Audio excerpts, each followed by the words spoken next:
mil casos da Covid-19 no Ceará. Ao todo, 712 mortes. A grande maioria dessas pessoas morreram dentro de unidades públicas de saúde do nosso estado. A Kílvia Muniz tem informações ao vivo para a gente. Kílvia, boa noite para você. Quais são os números oficiais? Oi, Patrícia, boa noite a você e a todos que nos acompanham. Olha só, dessas 712 mortes, de acordo com dados do IntegraSUS, 73% aconteceram em unidades públicas de saúde, locais como, por exemplo, o Hospital Leonardo da Vinci, onde nós estamos. Estamos falando aí de 523 mortes no SUS. Com relação às mortes na rede privada, o número corresponde a 20% do total, 143. Outro dado que chama a atenção é a quantidade de pessoas que acabaram vindo a óbito em casa, 6% do total, 42 pessoas. Claro que não é possível saber se elas não procuraram atendimento a tempo ou se procuraram e não conseguiram, porque a realidade hoje do Ceará é de colapso no sistema de saúde, com praticamente 100% dos leitos de UTI ocupadas. E aí tem gente que procura atendimento, não consegue e acaba tendo que voltar para casa. Outras pessoas até conseguem internação, mas quando o quadro de saúde se agrava e precisam de UTI, não há leitos disponíveis. Tem gente, infelizmente, morrendo nas filas à espera por uma vaga de UTI. Acompanhe na matéria. 6 dias. Esse foi o tempo que Vanildo Vieira Damasceno, de 65 anos, esperou por um leito na UPA do Bom Jardim. Ele foi internado no dia 27 com sintomas de Covid-19. Pela gravidade, foi solicitada a transferência para a UTI de um hospital. A família até chegou a entrar na justiça exigindo uma vaga, mas o idoso não resistiu à espera e morreu neste domingo. Dentro da UPA tá um show de horror. A gente que tá lá diariamente, é muita família chorando a perda dos seus entes.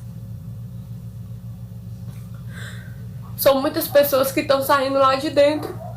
Eles entram e não voltam.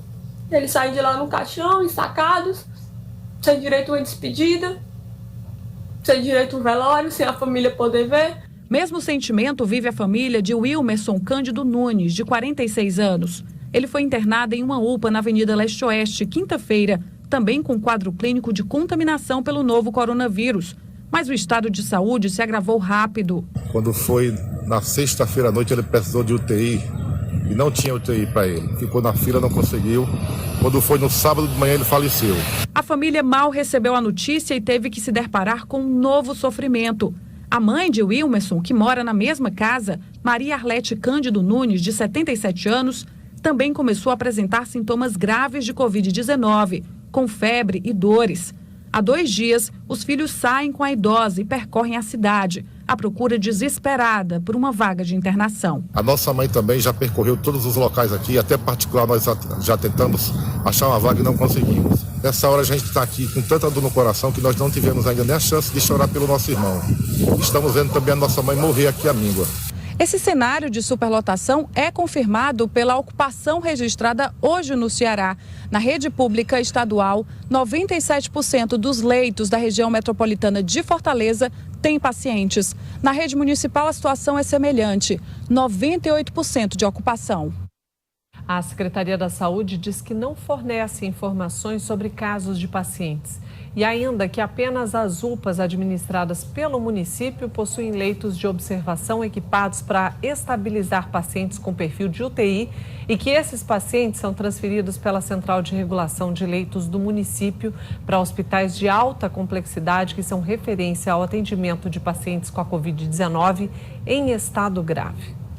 Na capital estão recebendo contêineres refrigerados. Uma delas é o Instituto José Frota, o IJF, onde está o nosso repórter André Alencar. Boa noite, André. Uma medida que preocupa e assusta a todos nós, né? Exatamente, Patrícia. Disseste bem, assusta sim. É uma imagem forte. Está aqui a câmara frigorífica em frente ao IJF no centro de Fortaleza, e essas câmaras frigoríficas estão sendo colocadas por causa da demora das funerárias em recolher os corpos. Inclusive, a gente tem imagens que mostram um corpo sendo retirado aqui mesmo no Instituto Dr. José Frota, no centro de Fortaleza, e isso acontece porque o número de mortes está crescendo muito. A gente sabe que o último balanço da Secretaria da Saúde do Estado aponta que mais de 700 pessoas infelizmente, já perderam a vida por causa da Covid-19. Então, algumas funerárias ficam sobrecarregadas e aí há a demora em recolher esses corpos. Então, essa medida de colocar essas câmaras frigoríficas, não só aqui em frente ao IJF, mas também em algumas unidades de pronto atendimento, é, segundo a Prefeitura, uma medida de prevenção. E é justamente isso que a gente vai acompanhar agora na reportagem do Arnaldo Araújo. A UPA do Cristo Redentor foi a primeira da capital a receber o equipamento. A estrutura está no pátio da unidade e, segundo a gestão municipal, caso necessário, vai ser usada para preservar os corpos de pacientes mortos por coronavírus. A Prefeitura de Fortaleza informou que até quarta-feira desta semana, um container deve ser instalado nas UPAs do Bom Jardim e do Vila Velha. Depois, as unidades de pronto atendimento do Janguruçu e do Itaperi devem ser as próximas que irão receber o equipamento. O número de mortes no Ceará não para de crescer e é comum encontrar familiares de pacientes nas portas das unidades de saúde. Hoje já saiu bem uns 4 aí, o pessoal tudo chorando aí, que internaram aí, o pessoal tudo saindo chorando, porque tudo morreram. Essa mulher estava acompanhando a irmã que há 4 dias tem sintomas da Covid-19. Ela disse que foi em 3 postos de saúde e não conseguiu ser atendida. A situação se repetiu na UPA do Cristo Redentor. Cheguei na UPA, não queriam deixar eu entrar. Eu falei que não tinha condições da minha irmã entrar porque ela está passando mal, quase 39 graus de febre, moleza no corpo, tonta. Falaram que eu voltasse porque não tinha atendimento e a saturação dela está normal. Como é que a saturação da minha irmã está normal, sendo que ela está com quase 39 de febre? Bom, nós procuramos a Secretaria da Saúde de Fortaleza para saber sobre o não recebimento de novos pacientes na UPA do Cristo Redentor. Até agora não tivemos resposta. Hoje, o prefeito de Fortaleza anunciou uma nova medida que busca otimizar a comunicação entre pacientes com a Covid-19 nas UPAs e seus familiares.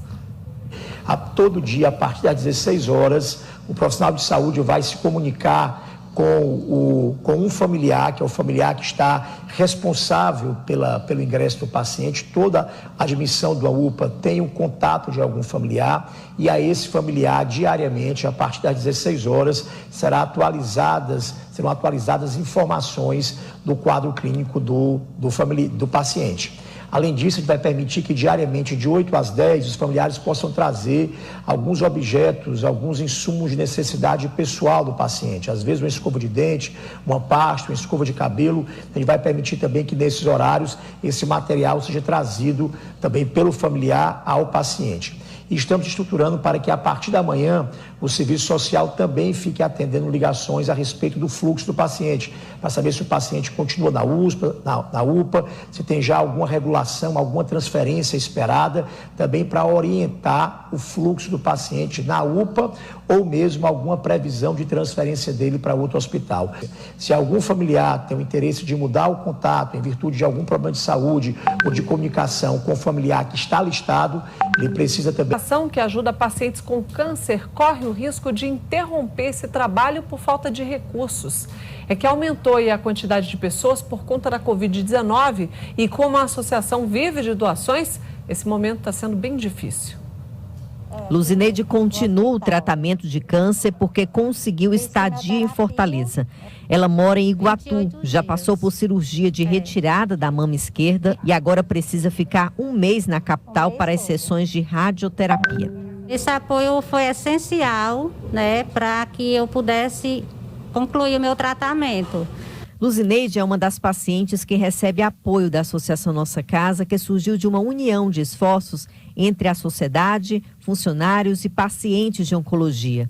Cerca de 500 pessoas se beneficiam com as ações gratuitas de prevenção e informação executadas pelos membros. A Nossa Casa atende pacientes em tratamentos de radioterapia e quimioterapia. A associação tem capacidade para receber até 50 pessoas, vindas do interior do Ceará e de outros estados. Mas no momento tem 40 pacientes por uma questão de segurança nesse período de pandemia. Durante a estadia, todos eles têm acesso a uma equipe multiprofissional e a 6 refeições por dia, que são preparadas por nutricionistas. O espaço tem custos que vão além da alimentação. Um deles é a folha de pagamento dos funcionários que mantém a casa. desde os profissionais de saúde aos da limpeza. Durante esse período de pandemia, as doações diminuíram e o número de pacientes aumentou. Agora, até para manter uma maior segurança desses pacientes, eles ficam com a gente também no final de semana. Um outro problema é que boa parte das casas de apoio que mantinham os pacientes do interior em Fortaleza estão fechadas. Então, a procura pela nossa casa de apoio está bem maior. O momento é de união para ajudar a aliviar a dor de quem já sofre com o diagnóstico e o tratamento da doença. Agora, eu chamo a atenção que nossa principal necessidade é a ajuda financeira. O seu pouco com o meu pouco, no final, pode fazer uma grande diferença para a gente. O apelo que eu faço é que as pessoas usem de boa fé, né? De coração aberto, doem, para que nossa casa não feche as portas. Tá aí o apelo, se você quiser ajudar, pode ligar para o telefone que vai aparecer na tela, 3521-1538, eu vou repetir, 3521-1538. Também a vida de catadores de lixo. A quantidade de material reciclável caiu, bem como os ganhos, viu? Além disso, muitos não têm os equipamentos de proteção para se prevenir do novo coronavírus. A rotina mudou por aqui. O horário de funcionamento, por exemplo, caiu pela metade. Mas não foi só isso. Mudou assim, muita gente tem contato com as pessoas. Mal tem contato, porque não pode estar saindo. Por quinzena, os membros da Associação dos Catadores do Janguruçu recebiam até 30 toneladas de material reciclável para trabalhar. Agora, por causa da pandemia, a quantidade diminuiu para 15 toneladas. Na prática, isso tem um efeito bem negativo para quem tira a renda da reciclagem. A gente recebe bem menos do que a gente recebia antes, que já era pouco. E sem o material, o dinheiro é menos ainda. Muito mais do que a economia, a saúde também preocupa por aqui. Nem todos os 54 associados estão vindo trabalhar. Alguns fazem parte do grupo de risco em relação ao novo coronavírus.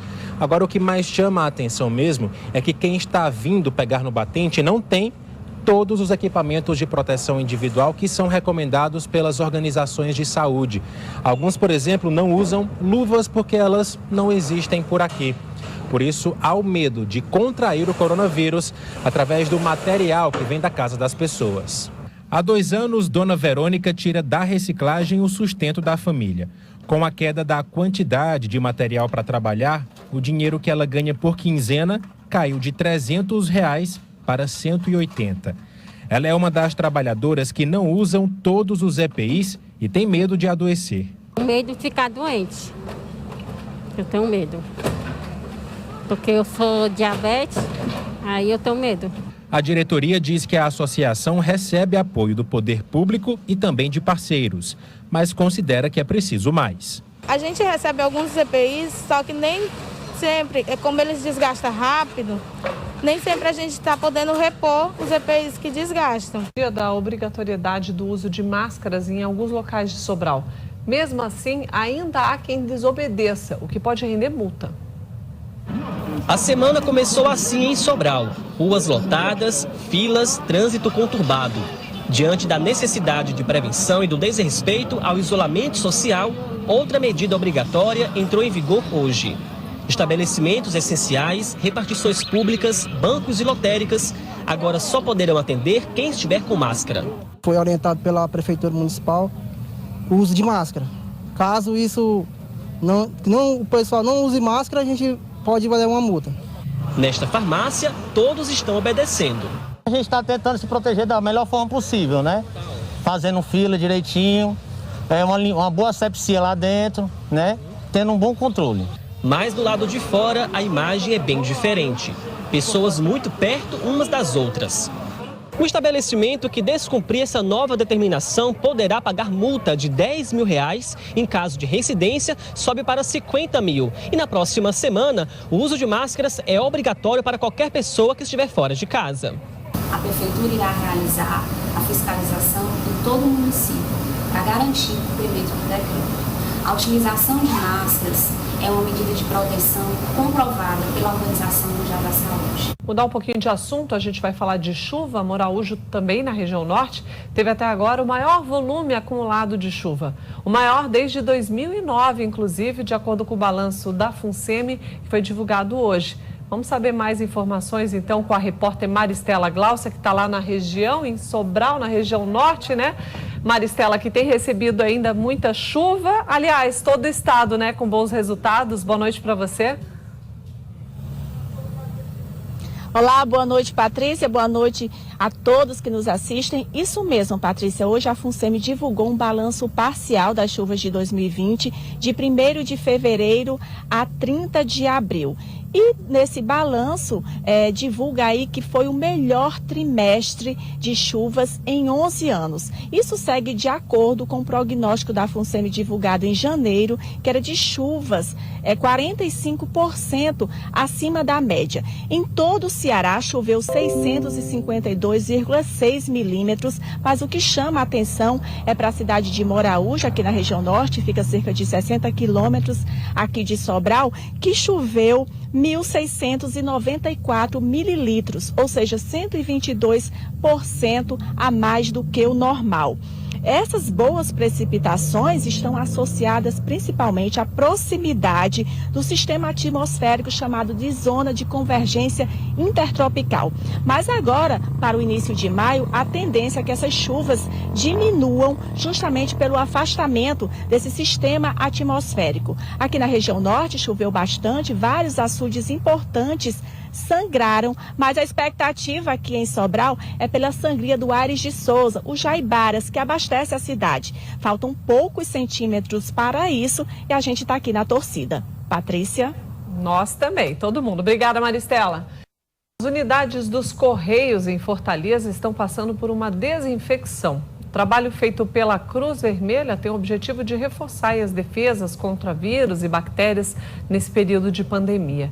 Cerca de 10 voluntários participam da desinfecção do edifício sede e de outros 16 locais que abrigam unidades de distribuição, também áreas administrativas e agências dos Correios em Fortaleza. Eles utilizam, você está vendo aí, bombas pulverizadoras com hipoclorito de sódio. Com esta ação, os Correios entram na lista de espaços públicos que passaram por uma higienização, a exemplo da Catedral Metropolitana de Fortaleza, a Praça do Ferreira, o Paço Municipal e os hospitais César Caos, no centro, e do Coração em Messejana. Saúde, a OMS, para ajudar aí no combate ao coronavírus. Nas comunidades, o acesso é mais difícil, mas a Central Única das Favelas está mudando essa situação por meio de algumas ações. Conheça. Desta vez, a ação foi na comunidade da Quadra, que fica no bairro Aldeota, mas vem acontecendo nas 210 que são assistidas pela CUFA. Os integrantes da organização falaram sobre as necessidades do isolamento social e distribuíram 1.000 máscaras. Dona Maria já sabe até o que fazer com a dela antes de usar. Eu vou lavo com sabão. Depois broto no sol para secar, depois eu passo ferro para poder usar, né? O que parece simples nem sempre é de fácil acesso para todos. É o caso da dona Rita. Por causa da idade, ela e a mãe fazem parte do grupo de risco, mas ainda não tinham máscara. Receberam na ação. Não tinha máscara em casa, porque eu não tenho dinheiro para comprar. Uma outra realidade nas comunidades é a quantidade de pessoas que vivem em uma mesma casa. Nesta aqui, por exemplo, são 7. Uma das moradoras explica que quanto mais tiver como se proteger, melhor. Quanto mais melhor? Quanto mais melhor. Uma moradora da comunidade morreu com suspeita de Covid. A idosa tinha 72 anos e estava internada no Hospital Leonardo da Vinci. É que tivemos que fazer um enterro sem ter a certeza que ela faleceu de Covid-19, pois o atestado constando a causa da doença demora de 10 a 15 dias e o enterro foi feito só com 3 familiares. Mesmo com a triste notícia, segundo Sônia, as orientações não têm sido muito respeitadas por aqui. Eu moro com meu pai, ele é idoso, entendeu? E o povo não acha que é brincadeira. Não é brincadeira. A maioria do povo fica na rua. A gente pede para o povo ficar dentro de casa, mas não ficam. Preto Zezé explica que é importante uma atenção especial às comunidades na luta contra o novo coronavírus. É nas favelas que a fragilidade é maior devido à dificuldade do sistema de saúde, devido ao acesso a material de limpeza, devido ao acesso à alimentação, principalmente a dificuldade de renda e economia. Então, isso exige que o setor privado, o poder público, se parcerize com a sociedade civil para produzir ações emergenciais como essa.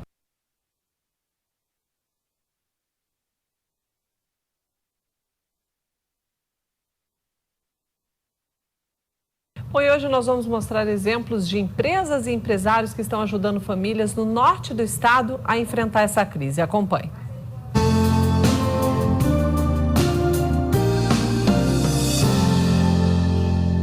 Uma tonelada e meia de alimentos em menos de 15 dias. Esse foi o resultado de uma campanha criada pelo promotor de eventos de Sobral, César Macedo. Pensando nas dificuldades que muitas famílias de baixa renda estão enfrentando para ter o que comer nesse período de pandemia. Ninguém sabe até quando vai ficar nessa situação. Então, todo dia aparecem pessoas mais necessitadas, pessoas realmente ligadas a gente que estão precisando. E então a gente já vai fazer um trabalho nos bairros, mas também tem aquelas pessoas que estão realmente passando necessidade, de fome mesmo. O sucesso da ação foi graças a muitos empresários de Sobral que entraram de corpo e alma na campanha. O Complexo de Saúde São Miguel, além de fazer a doação de 100 quilos de alimentos, ainda cedeu o espaço para arrecadação e também uma equipe para organizar as cestas. Agora é a fome que bateu no pessoal e a gente não pode cruzar os braços. Estou com muito medo, mas a coragem é mais, tanto é que eu estou aqui de braços abertos para apoiar essa nossa ação.